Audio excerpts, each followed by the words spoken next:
नमस्कार विद्यार्थी मित्रांनो, स्वामी विवेकानंद कोचिंग क्लासेस या यूट्यूब चॅनलमध्ये आपणा सर्वांचे हार्दिक स्वागत। तर आज आपण आरशातील प्रतिमा हा घटक अभ्यासणार आहोत।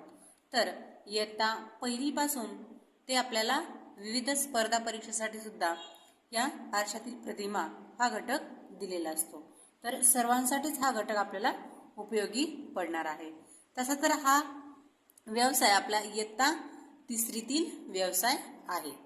तर आरशातील प्रतिमा कशी शोधायची त्यावर आपल्याला काही मुद्दे पाहायचे। तर आरशातील प्रतिमा शोधण्यासाठी आपल्याला सर्वात महत्त्वाचा म्हणजेच पहिला मुद्दा आहे, जी आपल्याला प्रश्न आकृती दिलेली आहे ती आकृती आपल्याला हे पान उलटून ते आपल्याला या बाजूला पाहायचं आहे। त्या बाजूला त्याचं काय होते, आपल्याला ते मागून जशाल तसं चित्र मागून दिसणार आहे। ते चित्र आपल्याला उत्तर आकृतीमध्ये शोधायचं आहे। तर ती त्याची आरशातील प्रतिमा असणार आहे। या पद्धतीने एक आपल्याला आरशातील प्रतिमा शोधता येते। सेम दुसरा म्हणजेच आपल्याला ती प्रश्न आकृती सेम आपल्याला आपल्या तळहातावर काढून घ्यायची आहे आणि तळहातावर दुसऱ्या हाताने त्यावर काय करायचं आहे, ती दाबायची आहे। म्हणजे तो जर ठसा उमटलेला आहे तो ठसा म्हणजेच ती आपली आरशातील प्रतिमा असणार आहे। अशा वेगवेगळ्या पद्धतीने आपल्याला आरशातील प्रतिमा शोधता येते। तिसरी म्हणजेच आपल्याला आरशातील प्रतिमा म्हणजेच की जी उजवी बाजू आहे ती डावीकडे जाणार आहे आणि डावी बाजू आहे ती उजवीकडे जाणार आहे। तर सगळेच जण आपल्याला याच पद्धतीने आपण आरशातील प्रतिमा शोधतो। तर उजवीकडील बाजू जी आहे ती डावीकडे आणि डावी बाजू आहे ती उजवीकडे, या पद्धतीने आपल्याला यामध्ये शोधायचं आहे। तर बघा, इथं पहिला प्रश्न दिलेला आहे आपल्याला। तर प्रश्न पहिला दिलेला आहे, तर या बाजूला आपल्याला ही अशी प्रश्नाकृती दिलेली आहे। त्या प्रश्नाकृतीमध्ये या इथे आपल्याला एक डार्क कलरचं वर्तुळ दिलेलं आहे। ते वर्तुळ आता या साईडला आहे, म्हणजेच आरशामध्ये ते या साईडला जाणार आहे। तर या साईडला आपल्याला कोणकोणत्या आकृत्यामध्ये दिसत आहे, तर त्या आकृत्यामध्ये फक्त आपल्याला पर्याय 2 मध्ये दिसत आहे। तर इतर आकृत्यामध्ये तसं आपल्याला दिलेलं नाही। तर आपल्याला कोणती एकच बाजू लक्षात घ्यायची आणि ती उत्तर आकृती आपल्याला शोधायची आहे। प्रत्येक बाजू जर लक्षात घेतल्या तर आपला गोंधळ उडेल। मात्र तो गोंधळ उडू न देता प्रत्येक एक बाजू आपल्याला लक्षात घेऊन ती आकृती शोधायची आहे। तर या प्रश्न आकृतीचं उत्तर येणार आहे पर्याय क्रमांक 2। तर आपण इथं दुसरी बाजू पण इथं पाहू शकतो। तर इथं आपल्याला ही जर आकृती दिली तर ही आकृती आपल्याला कुठे जाणार आहे, या बाजूला। तर या फिगरमध्ये आपल्याला दिलेली आहे का, आहे। तर या फिगरमध्ये पण ती बाजू याच बाजूला दिलेली आहे, म्हणजे हे आपलं उत्तर एकदम बरोबर आहे। प्रश्न क्रमांक 2, तर सेम वरील प्रमाणेच आपल्याला या आकृतीचं पण उत्तर शोधायचं आहे। आता इथं अशी आपल्याला प्रश्न आकृती दिलेली आहे। तर उजवीकडील बाजू ही डावीकडे जाणार आहे।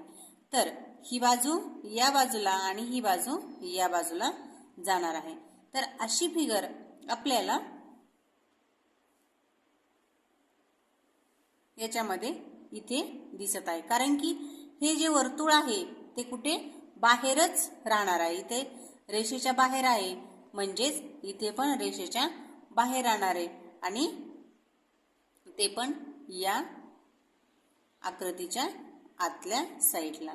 म्हणजे प्रत्येक इथं काय दिलेलं आपल्याला बाहेरच्या साईडला दिलेलं आहे, मात्र इथं आपल्याला आतल्या साईडला दिलेलं आहे। म्हणून या प्रश्नाचं उत्तर येणार आहे पर्याय क्रमांक 4।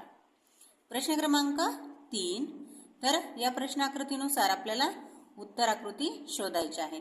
तर ही बाजू लक्षात घेतली तर आपल्याला ही बाजू या बाजूला जाणार आहे। तर अशी बाजू आपल्याला फिगरमध्ये हा टिंब आपल्याला त्याच्यावर जाणार, म्हणजे ही फक्त बाजू आपल्याला या बाजूला घ्यायची। अशी बाजू टिंब असणारी आकृती कुठे आहे, तर पर्याय क्रमांक 1 मध्ये। कोणत्याही पर्यायामध्ये या बाजूवर इथे टिपका दिलेला नाही, म्हणजेच आपल्या आकृतीचं उत्तर येणार आहे पर्याय क्रमांक 1। कोणतीही एक बाजू लक्षात घेऊन प्रश्न आकृतीचं उत्तर शोधायचं आहे। प्रश्न क्रमांक 4, तर प्रश्न क्रमांकामध्ये आपल्याला अक्षरे दिलेले आहे, तर त्या अक्षराचा आधी आपल्याला क्रमांक लिहून घ्यायचा, कारण की ही प्रत्येक आकृती काय होणार आहे, बदलणार आहे. इथे आपल्याला MAN दिलेला आहे, म्हणजे त्याचा सिक्वेन्स आपल्याला NAM होणार आहे. तर फक्त या बाजूची आकृती या बाजूला जाणार आहे, तर त्याची साईड पण इथल्या बदलणार आहेत, मात्र ती तोंड हे खालचं वरी आणि वरचं खाली होणार नाही, हे आपल्याला लक्षात घ्यायचे. आता कुठे कुठे मध्ये आपल्याला ए दिसत आहे, तर मध्ये आपल्याला ए इथे पण दिसत आहे, पण त्याची उलट प्रतिमा दिलेली आहे, आणि इथे पण ए दिसत आहे. तर या दोन आकृत्यामध्ये आपल्याला कंपॅरिझन करायचं आहे. तर दोन आकृत्यामध्ये हा एम पण आपला उलट होणार नाही, म्हणजे ही आकृती आपली येणार नाही. तर यम हा इथं जसा दिलाय तसाच होणार आहे. तर यांची पण आपल्याला फक्त ही मधली जी रेष आहे ती या पद्धतीने होणार आहे, म्हणजेच आपली 4 नंबरची आकृती ही उत्तर आकृती असणार आहे. म्हणून याचं उत्तर येणार आहे पर्याय क्रमांक 4. अशा 2 ऑप्शन मध्ये आपल्याला उत्तर पण शोधता येते. प्रश्न क्रमांक 5. प्रश्न क्रमांक 5 मध्ये पण आपल्याला एक प्रश्न आकृती दिलेली आहे. तर मध्ये फक्त आपल्याला या वर्तुळामध्ये त्रिकोण दिलेला आहे आणि त्रिकोणाची एकच बाजू इथं रंगवलेली आहे. आता आरशातील प्रतिमेमध्ये एकच लक्षात ठेवायचे, फक्त इकडची बाजूच इकडे जाणार आहे, खाली वर कोणतीही बाजू होणार नाही. तर इथं आपल्याला सेम आकृती असणार आहे, तर सेम आकृती आपल्याला 1 आणि 2 मध्ये दिलेल्या आहेत. मात्र आता काय करायचं बदल, याच्यामध्ये फक्त ही जी रंगवलेला भाग आहे तो आपल्याला या बाजूला जाणार आहे, न रंगवलेला भाग या बाजूला जाणार आहे. म्हणजे रंगवलेला भाग आपल्याला या आकृतीमध्ये आलेला आहे. या आकृतीमध्ये आपल्याला सेम जशाल तसा दिलेला आहे, म्हणजेच आरशातील आकृती आहे पर्याय क्रमांक 1. प्रश्न क्रमांक 6. इथे आपल्याला 5 दिलेला आहे, तर 5 आपल्याला ही बाजू या बाजूला येणार आहे, आणि अशी आकृती आपल्याला कुठे दिलेली आहे या बाजूला, तर पर्याय क्रमांक 3 मध्ये. तर 3 मध्ये आपल्याला ही रेष अशी खाली येणार आहे आणि या पद्धतीने. तर कोणती एक बाजू जर लक्षात घेतली तर आपल्याला ती पटकन शोधता येते. पर्याय क्रमांक 3. प्रश्न क्रमांक 7. तर प्रश्न क्रमांक 7 मध्ये कोणती एक बाजू आपल्याला एका बाजूला लावायची आहे. तर यातील आपण काय करू, ही बाजू एका या बाजूला लावायची आहे. फिगर मात्र आपली जशाल तशी राहणार आहे. तर जशाल तशी फिगर आपल्याला ही आणि फक्त एवढीच आहे, कारण की ही आपण जशाल तशा आहेत, मात्र रेषा आपल्याला या बाजूला करायच्या होत्या. तर या बाजूला रेषा आपल्याला फक्त पर्याय क्रमांक 2 मध्येच आहेत, म्हणून याचं उत्तर येणार आहे पर्याय क्रमांक 2.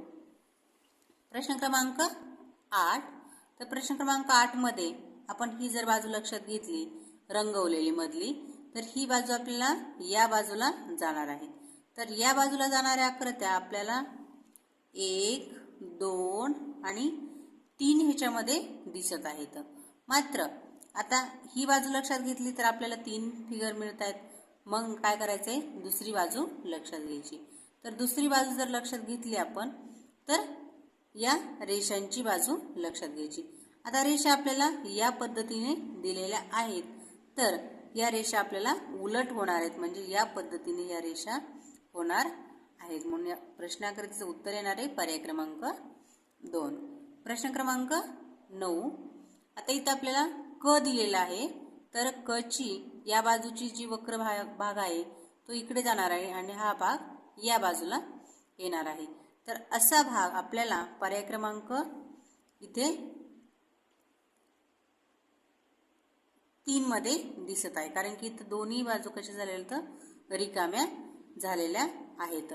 तर हा भाग आपण या इकडे लावला आणि इकडचा भाग या बाजूला लावला, तर आपल्याला याचं उत्तर मिळते पर्याय क्रमांक 3. प्रश्न क्रमांक 10. तर प्रश्न क्रमांक 10 मध्ये आपल्याला हा बी जो आहे तो आपल्याला या बाजूला करायचा आहे. तर या बाजूला आपल्याला या बाजूने बी दिलेला आहे फक्त पर्याय क्रमांक 2 मध्येच, म्हणून याचं आन्सर येणार आहे पर्याय क्रमांक 2. कसलंही आपल्याला इथं हे करायचं नाही, फक्त एकच बाजू लक्षात घ्यायची आणि त्या बाजूवरूनच आपल्याला उत्तर आकृती शोधायची आहे. सर्व बाजूंचा विचार करायचा नाही. प्रश्न 11. तर इथं आपल्याला 2 अंक दिलेले आहेत. आता 4 हा अंक आपल्याला या बाजूला जाणार आहे आणि 6 हा अंक या बाजूला जाणार आहे. मात्र यांची तोंडांची पण बदल होणार आहे. जे 4चं तोंड आहे आपल्याला बदल होणार आहे. मात्र हा बदल करण्यापूर्वी आपल्याला एक लक्षात घ्यायचंय की 4 आणि 6 अशा कुठे कुठे आकृत्या दिलेल्या आहेत. तर 4 आणि 6 आपल्याला इथे आणि ह्या इथे 2च याच्यामध्ये आकृत्या दिलेल्या आहेत. त्यानंतरच आपल्याला त्या 6 आणि 4चं तोंड बदल करायचं आहे. आता तुम्हाला माहिती आहे 6चं तोंड आपल्याला कशा जाणार आहे, या पद्धतीने जाणार आहे, मात्र खाली जाणार नाही. म्हणून याचा आन्सर येणार आहे पर्याय क्रमांक 1. आपण काय केलंय, फक्त कोणतीही एकच अंक लक्षात घेतलेला आहे. दुसरा अंक आपोआप बदल होणारच आहे. प्रश्न क्रमांक 12. तर प्रश्न क्रमांक 12 मध्ये आपल्याला अशा प्रकारचे बाण दिलेले आहेत. तर हे फक्त काय होणार आहे, तर या बाजूला ही अशी पलटी होणार आहे आणि बाण मात्र त्याच बाजूला राहणार आहेत. तर तशी आकृती आपल्याला दिलेली आहे पर्याय क्रमांक 2 मध्ये. तर सेम आपल्याला तशी दिलेली होती, फक्त इथला एक बाण मिसिंग आहे, त्यामुळे आपल्याला पर्याय क्रमांक 2 हे उत्तर येणार आहे. प्रश्न क्रमांक 13. तर इथं आपल्याला वरील प्रश्नाप्रमाणेच इथे पण दिलेला आहे. तर इथं पण आपण शोधू शकता, तिथं आधी 0 येणार आहे, नंतर 5 येणार आहे. तर आधी 0 आणि 5 हे कुठे कुठे आहे, तर इथं आपल्याला 1, 2 आणि 3 पर्यायामध्ये दिलेला आहे. तर मग आपण 5चे तोंड बदलू शकता. तर 5चे तोंड आपल्याला या बाजूला जाणार आहे अशा पद्धतीने. तर अशा पद्धतीने गेलेला आहे आपल्याला पर्याय क्रमांक 2 मध्ये. तर याचं उत्तर येणार आहे पर्याय क्रमांक 2. प्रश्न क्रमांक 14. तर इथं आपल्याला पेन्सिल दिलेलं आहे. आता ही पेन्सिलचं आपल्याला फक्त काय करायचंय, याला पलटी करायचं, म्हणजे ही बाजू आपल्याला या बाजूला जाणार आहे आणि खाली टोक या पद्धतीने असे येणार आहे. तर अशी आकृती आपल्याला दिलेली आहे पर्याय क्रमांक 2 मध्ये. प्रश्न क्रमांक 15. तर प्रश्न क्रमांक 15 मध्ये आपल्याला एक घड्याळ दिलेले आहे. तर त्या घड्याळामध्ये आपल्याला हे जी काटा आहे तो काटा सेम याच्यावर पलटी होणार आहे आणि हा मधला जो काटा आहे हे आपल्याला इथे 2 अंकानंतर आहे. तर हा पण आपल्याला इथं या 2 अंकानंतर येणार आहे. तर अशा पद्धतीने आपल्याला ही घड्याळ येणार आहे. तर अशी घड्याळ आहे आपल्याला पर्याय क्रमांक 4 मध्ये.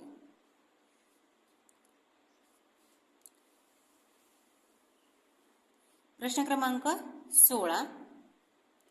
तर या आकृतीमध्ये आपल्याला कोणतीही एक बाजू लक्षात घेऊनच करायचं आहे, कारण की फक्त काय होणार आहे, ही जो चौकोनी आकार आहे तो या बाजूला जाणार आहे आणि हा गोलाकार या बाजूला जाणार आहे. फक्त मधली आकृती आपल्याला जशाला तशीच राहणार आहे. जशाला तशी आकृती आपल्याला पर्याय क्रमांक 4 मध्ये दिलेला आहे आणि चौकोनी आकार पण या बाजूला आलेला आहे आणि गोलाकार या बाजूला आलेला आहे.